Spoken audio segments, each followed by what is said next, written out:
Muy bien, ahora Johnson nos va a explicar por qué Pablo se refiere tan poco al Jesús histórico. Y nos dice, hay una razón principal por la cual Pablo, que estaba obsesionado por la verdad, nos dice tan poco acerca de Jesús el hombre. Afirma únicamente de Jesús que era judío, que había nacido al amparo de la ley judía, que tenía origen davídico, que fue traicionado, crucificado y enterrado y que resucitó. Eso es lo único que nos dice del Jesús histórico, ¿verdad? Pablo lo que hace es racionalizar su propio silencio y, por así decirlo, defiende su ignorancia o su incertidumbre acerca de los verdaderos hechos, observando esto que nos dice en Corintios 2.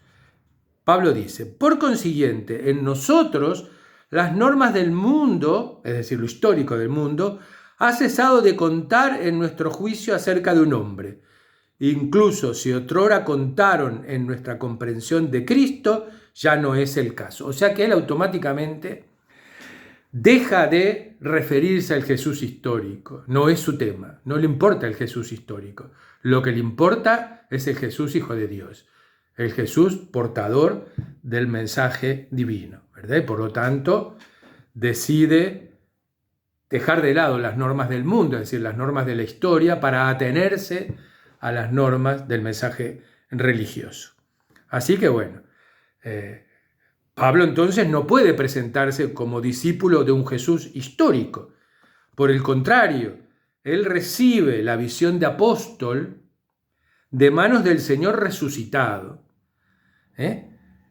Recuerden claramente que Pablo, en el camino a Damasco, recibe la visión del Jesús resucitado, que le dice, Saulo, Saulo, ¿por qué me persigues? ¿Verdad? Es decir, que él, el mensaje religioso, no lo recibe del Jesús hombre histórico, sino que lo recibe del Jesús Dios resucitado.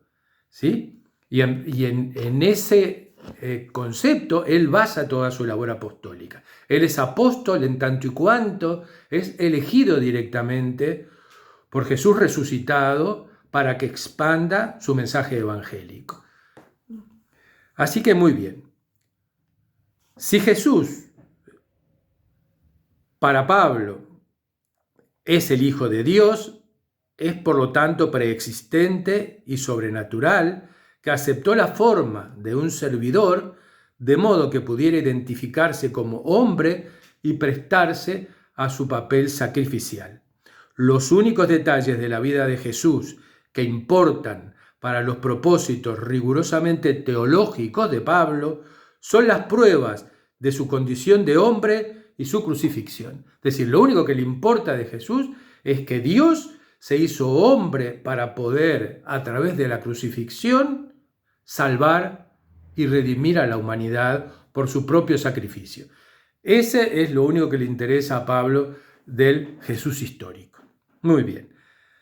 También tiene que demostrar Pablo en este caso, y lo hace con impresionante detalle, que Cristo resucitó y que se apareció a muchas personas, incluso a él mismo. Y aquí sí que Pablo se convierte en historiador y en testigo ocular. Es nuestra primera prueba documental de que los más antiguos cristianos creían firmemente que Cristo se elevó de entre los muertos y caminó sobre la tierra.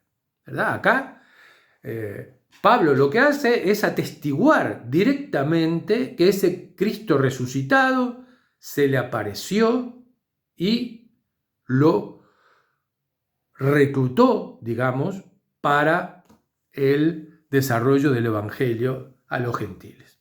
Y acá Pablo es testigo directo de la resurrección, y por eso nos cuenta con tanto detalle a qué otras personas o en qué otras circunstancias se aparece el Jesús resucitado. Por lo tanto, las epístolas de Pablo son fuentes históricas rigurosamente primarias. Naturalmente que no llegan muy lejos, porque es probable que Pablo no tuviese documentos cristianos previos, aunque los escritos cristianos primitivos circulaban hacia el final de su vida. Es decir, que acá hay escritos cristianos que se han perdido, pero que son fundamentalmente las fuentes de los evangelios, que ya circulaban en los últimos años de la vida de Pablo. O sea que es posible que Pablo haya tenido contacto con esos primeros escritos cristianos. Pero bueno, lo importante es que Pablo, cuando aborda hechos que él narra en sus epístolas, obtenemos el cuadro directo, tal como él